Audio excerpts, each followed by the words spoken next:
if it isn't the distinguished publisher here to grace me with his presence.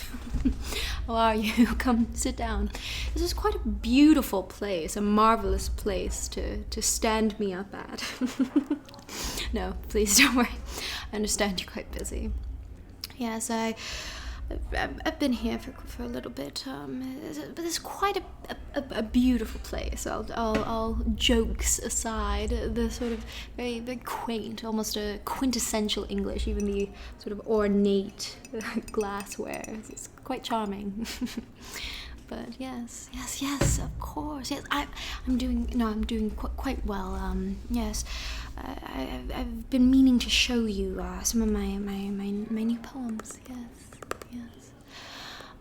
I'm quite ecstatic about them. Not to sound completely narcissistic, but I do believe there's quite a few good ones. But before I even begin to think of poetry, we must first discuss tea. So, the waiter, he came over, dressed very sort of debonair fashion, and he told me, he was sort of spewing ingredients, and I was a little mesmerized, a little overwhelmed, to say the least. I really thought there was a garden at the bottom of my teacup. But he said this was a dreamy sort of tea, sort of decaffeinated monstrosity, It's got roses, chamomile. It smells quite beautiful, but yes, a sort of a tea for calming down, which is something I believe your profession would need a little bit more of. Yes, and this one I believe is a Russian tea. It's sort of a black tea. Yes, it's got a orange zest. Yes, orange zest and a sort of a jasmine as well. It's quite beautiful. Yes, yes. So that one's nice. And then the third one, I had by that point completely tuned out, and I have no idea what is inside this thing. This sort of pot, mystery pot. I believe it is also fruity tea, but beyond that, I can't give you much description. You'll have to excuse me. I think, for me, I will continue to make a sizable dent into the Russian tea. Yes. So my writing, I've been managing a sort of morning ritual of sorts. I wake up around 3 or 4, and I write until dawn. Yes, I do. It's very strange, my writing process. It's almost changed as much as my writing has. It's undergone quite an evolution that I'm particularly pleased with. Yes. So I would love to delight you in a sort of self-important presentation of my poetry. We must do a sort of literary barter. Do you have the books I requested? The ones I were going to borrow, as well as the Reader's Digest. Yes, the books, yes. Yeah. Okay. Marvelous. Yes, I've heard these are quite the pot boilers. And judging from their condition, I'd say they were quite a hit. Lord of the Flies. Yes, I believe William Golding wrote this in response to reading his children a children's book on a sort of an adventure, and it was too idyllic for him, a little too Edenic, I think. So I've heard, in response, a totally justifiable response is to create the same exact work, just oozing with cynicism and embitterment. Wonder who does that. And this, Death of a Salesman. Yes, I heard it's quite spectacular. Not a happy read, no, but I'm not necessarily the happiest of readers, yes. Thank you so much. I will get these to you as soon as I am able to. I am a voracious reader, and you will expect them, both of them completed at least by the end of the week. Do you have the Yeah, the Reader's Digest. Oh, thank you. Oh, good. Magnificent. Yes. Oh, I love the leather. There's something particularly poetic, something very classic about a hardcover. There's an unspoken wisdom, an unspoken beauty of it. Oh, thank you. I've heard wonderful things about the stories. They condensed. I will pay you some sort of sum of money for it by the end of the month. The move from Devon to London has been quite chaotic, you know. It's sort of, I've been dipping into my savings, and but I should be able to get you some sort of parcel of money by the end of the month, I believe. Yes. But yes, now the poems, of course. Yes. But first, let me just have a dash, just a smidge of tea. Yes. Which one are you going to have? Ah, very good choice, very good choice. I could say you're a copycat, but, you know. Oh, that's beautiful. Okay, so I have two works to show you. The first is a bit more sort of chaotic sort of poem, sort of fragmentary, a little bit sort of like a divine chaos, yes. And then the second one, it's a bit more prose, a bit more sticking to the form, a sort of studious poem. Which one would you like? Okay. Lady Lazarus is what you're requiring. Yes, that's the name of the poem. Yes. We will resurrect from our private lives the same way Lady Lazarus does. Beautifully. Okay. Lady Lazarus. I have done it again. 1 year in every 10 I manage it. A sort of walking miracle, my skin. Bright as a Nazi lampshade, my right foot a paperweight, my face a featureless fine Jew linen. Peel off the napkin, oh my enemy. Do I terrify? The nose, the eye pits, the full set of teeth, the sour breath will vanish in a day. Soon, soon the flesh, the grave cave ate will be at home on me, and I, a smiling woman. I am only 30. And like the cat, I have 9 times to die. This is number 3. What a trash to annihilate each decade. What a million filaments the peanut crunching crowd shoves in to see. They unwrap me hand and foot, the big strip. Tease, gentlemen, ladies, these are my hands, my knees. I may be skin and bone, nevertheless I am the same identical woman. The first time it happened, I was 10. It was an accident. The second time I meant to last it out and not come back at all. I rocked shut as a seashell. They had to call and pick the worms off me like sticky pearls. Dying is an art. Like everything else, I do it exceptionally well. I do it so it feels like hell. I do it so it feels real. I guess you could say I've a call.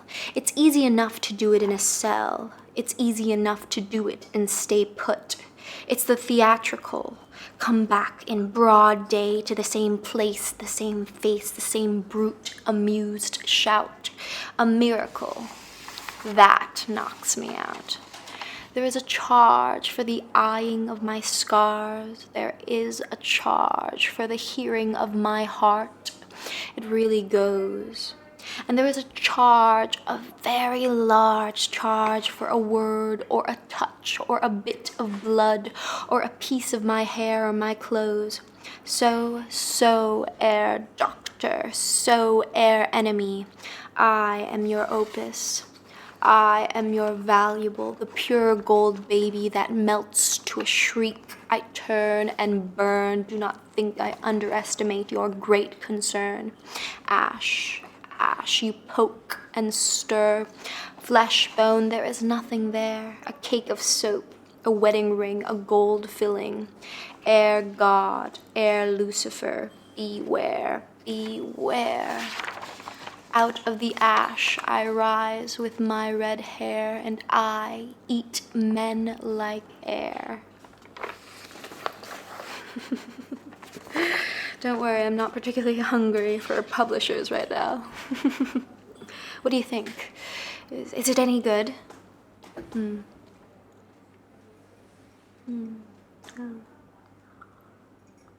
Yes, it was, yes, one of those early morning writings, yes, of course. Yes, it is quite different, I think, from the Colossus. The Colossus was a sort of study of poetry. You know, I found that when I do read my Colossus over again, I'm quite bored. You know, you can't really say it, you can't really read it out loud, but these poems, I feel, you can. You can read them out loud. It sticks to the oral tradition of what poetry should be, a sort of spoken word poem. And I think it has a voice. It's got a theatrical quality to it, you know. Yeah. Very, very good.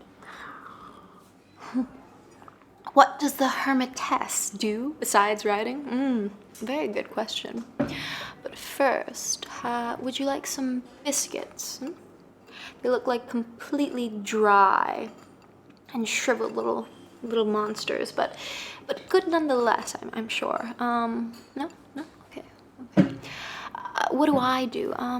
Well, I take care of the children, of course. I'm, like I said, a bit of a recluse, you know, and I'm still getting acquainted with London again, you know. It's been quite a while, you know. But friends, yes. Well, it seems, dear publisher, it seems as though my friends have dissipated into the London skyline.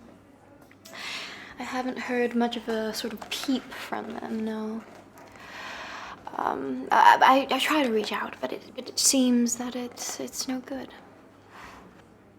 You'll be my friend. Well, that is quite refreshing. Of course you want to be my friend. You want to reap the author's soul from her body. You must befriend her so she doesn't know. But I do appreciate it. I appreciate it very much. I would love to be friends. Yes, of course. If you are to be my friend, we need to prattle away like little high school girls, yes. No, I don't mind telling you a bit about myself. I don't know how much Ted has told you, but I don't mind telling you. Well, I believe, as it normally does, I think it begins in childhood. I was born in Massachusetts. We sort of grew up along the shore, you know. I saw such spectacular hurricanes when I was growing up, sort of miraculous forces of nature that sort of inspired the young poet in me, you know, before all of the love affairs and the deaths and such, when you're kind of craving for a sort of inspiration. Yeah, I turned to the hurricanes, to the sea. Yes, it does have a bit of that sort of fluid. Yes, I often sort of allude to the sea as much as possible in my poems, you know. I have a sort of affinity for it, you know. And it does acquire that sort of captivating, pulling sensation of pulling you into something. Yes, that's what I try to go for, you know. The sea has always been my first and final lover. But yes, I was born in Massachusetts, and I was a happy child, I believe. I was a relatively normal, happy child. You know, I used to believe in magic. You know, the elves, Santa Claus. You know, that sort of thing. You know, I always believed in magic up until the age of 9. Yes. Yes, that's when my father died. Yeah. Do you mind if I have light, smoke? That sort of thing. Yeah. Okay. Well, I didn't imagine you were a Puritan anyway. But yes, so my father, he died around the age of when I was 9. I recall it quite distinctly, the morning of his death. That sensation, that overwhelming sensation of sort of something breaking, the crown of innocence sort of crumbling at once. Yes. But when he was alive, I tried my best to make do. I tried to be as helpful as possible, the good little American girl. I would, I'd bring him his meals, and I'd his medicine, and I used to pray. I remember quite precisely. I used to pray to God, that he would let him stay. But unfortunately, God had other plans. A bit of a sadist, that sort of God,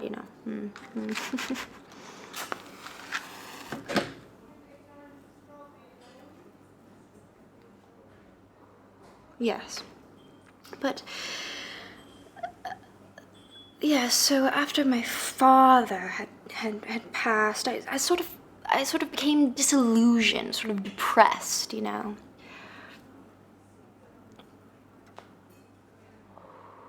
After my childhood, after 9, I did become rather sort of disillusioned, almost sort of cynical, Not bitter. Maybe a bit bitter, but yeah. It wasn't until the age of around 16 or 17 that I sort of became better adjusted, of course. And then, during that time, of course, I was writing frantically, every page that was available to me. I was scrawling, notes, diaries of all sorts of things, that sort of thing.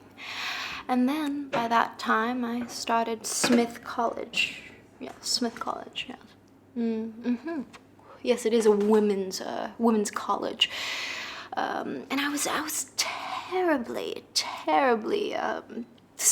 frightened about going to college. I was scared I wasn't going to fit in. I don't know if you know this, unlike, English individuals who are very almost unapologetically individualistic to the point of being eccentric. Americans, we try to be the same, try to fit that same sort of American mold, And I was dreadfully frightened I wouldn't fit in. But my mother, she drove me, and she drove me to Smith, and within a few days I didn't even want to go back to my mother. I mean, I was absolutely in love with it. I'd befriended quite a few girls there, and it was nice. It felt as though it was almost like a monastery of sorts, away from all the impurities of men, It kept me focused. And it was during that time, of course, that I began my internship at Mademoiselle magazine in New York. Yeah, New York. It was it was almost more of a scholarship than an internship, because of the fact that we stayed in this beautiful hotel, this new beautiful hotel, and received all sorts of gifts, knickknacks, plastic knickknacks, the nice gloves and sunglasses that are ridiculously expensive, of course. I was writing for fashion, for basically lonely housewives. I wonder who that is. But yes, so after that, I felt as though something was wrong, you know. While I was there, something snapped, something was broken. I had a sort of morbid state of mind, you know. I was, daydreaming about the Donnellys and so forth, you know. I think it was the atmosphere of New York, the sort of harsh atmosphere of being a rugrat in New York, you know, with very, very limited experience with the urban jungle, quote unquote, you know, and people stepping all over each other, like rugs, like doormats, and I was just a rugrat. But yes, so when I came back to Massachusetts, that's when I had my accident. Yes, I tried to do myself in and end it all. Yes, it was quite a dark time, but you know, as I said in the poem, I arose rather from the depths of despair like Lady Lazarus. Yes. Stronger we hope, better we hope. Yes, it was sort of a miraculous resurrection, you know. They stuck me with sort of little electrodes and filled me with lightning, and I became a new person. Yes. And after that ordeal, I returned. I received a scholarship, you know, to Cambridge University. Yes, a Fulbright scholarship. You know, everything paid for. You know, my mother and I, we didn't have a lot of money, especially after my father had passed. You know, we were just scraping by, as one does, as a poet does. And I came to Cambridge, and it was so gorgeous, you know, being in Cambridge. You know, it was an English student's dream, you know, to be under Milton's mulberry tree, to remember all of the Dickens that you've read. It's quite. It was quite an experience, and I think once an English student goes to England, I don't think they come back. I didn't come back. But yes. And then from there, you know, the Cinderella tale that went horribly wrong of meeting Ted and everything. Now, of course, that doesn't mean that I, you know, completely, there was nothing. Meeting Ted was good, you know. He trained me. He always encouraged I use my voice, my real voice, not the voice of the poets that I idolized, but my own voice, the naked voice I was telling you about. And yes, how much do you know about Ted and I, our meeting?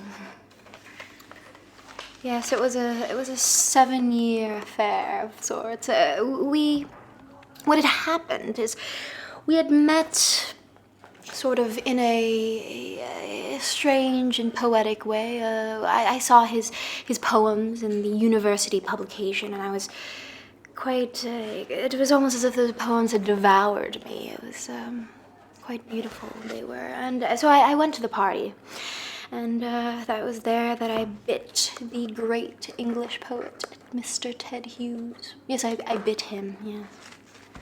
Yeah. A little bit of a sort of nymph I am, you know. The Grecian nymph. But yes, and after that, within 3 months, we were in the courthouse and we were married. Yeah, it was that quickly. Yes, it was almost as if we knew we had to be with each other. You know, it was something that we couldn't live without. You know. And as I stated, we endured for almost a decade, and now, just as we were put together, we were pulled apart, you know. Sort of painful separation, you know, but a separation that had to occur, that was it.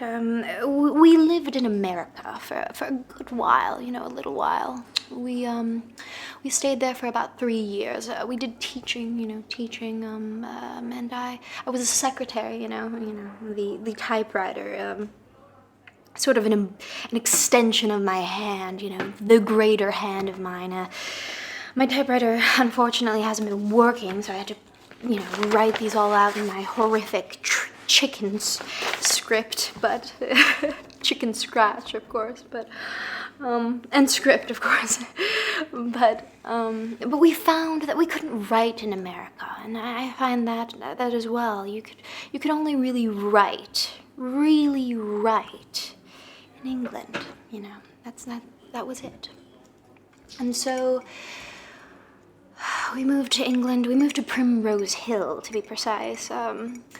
And it was there that, we started having, our children, we had Frida. And it was quite wonderful because there was a zoo in Primrose. It was fantastic. I still remember the seals, they were barking, it's sort of a domestic paradise of sorts. Yes. And then we moved to Devon. Yes, and that was wonderful as well. But there at Devon, that's when things really started to crumble, to fall apart between Ted and I. Yes. Do you mind if I have another light? Yeah. So it was in Devon that it all sort of started to crumble into bits and pieces, and I knew that he was with someone, that he was with someone, and the love that was once unified, that I had, it was divided all of a sudden.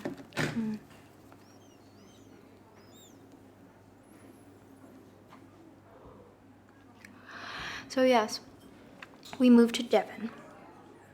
And did he tell you about anything we did in Devon? No, I don't think he would. I burned his things. Yes, I did. I burned his things. I burned his papers, his poems, his drafts, yeah. Why? It's actually quite a good question. Well, it was a sort of pagan ritual of sorts, I knew he was with someone, and I had to purify myself of him, so I took all of his things, I gathered all of his things, and I took some firewood, and I burned all of his things in the back. Yes. And after that, of course, I moved to London, as I am now, and now that I'm sort of free, that I'm away from Ted, I feel like I can really write. It's as if God is sort of talking through me. Yes. It's quite beautiful, yes. Very poetic, yeah, of course. But, our years in Devon were not, a complete waste. I learned a great many things. I always have a fascination to learn about things I know nothing about. I learned beekeeping. I think I learned the art of, horse riding and everything. But now it's a new age, a new time, and I'm excited for it. I really feel as though these poems will be my pillar to English literature. Well, I guess I should read you the last of the poems. Yes. So what's left is the moon and the yew tree. Yes. Like I said, very prose poem, sort of a exercise in poetry. Beautiful, I think. I think it's quite spectacular. The imagery, I feel I'm quite confident in. The moon and the yew tree. This is the light of the mind, cold and planetary. The trees of the mind are black, the light is blue. The grasses unload their griefs on my feet as if I were God, prickling my ankles and murmuring of their humility. Fumy spiritus mists inhabit this place. Separated from my house by a row of headstones, I simply cannot see where there is to go. The moon is no door. It is a face in its own right, white as a knuckle and terribly upset. It drags the sea after it like a dark crime. It is quiet with the O-gape of complete despair. I live here. Twice on Sunday, the bells startle the sky, 8 great tongues affirming the resurrection. At the end, they soberly bang out their names. The yew tree points up. It has a Gothic shape. The eyes lift after it and find the moon. The moon is my mother. She is not sweet like Mary, her blue garments on loose small bats and owls. How I would like to believe in tenderness, the face of the effigy gentled by candles, bending on me in particular its mild eyes. I have fallen a long way. Clouds are flowering blue and mystical over the face of the stars. Inside the church, the saints will be all blue, floating on their delicate feet over cold pews, their hands and faces stiff with holiness. The moon sees nothing of this. She is bald and wild. And me, the yew tree, and the message of the yew tree is blackness, blackness and silence.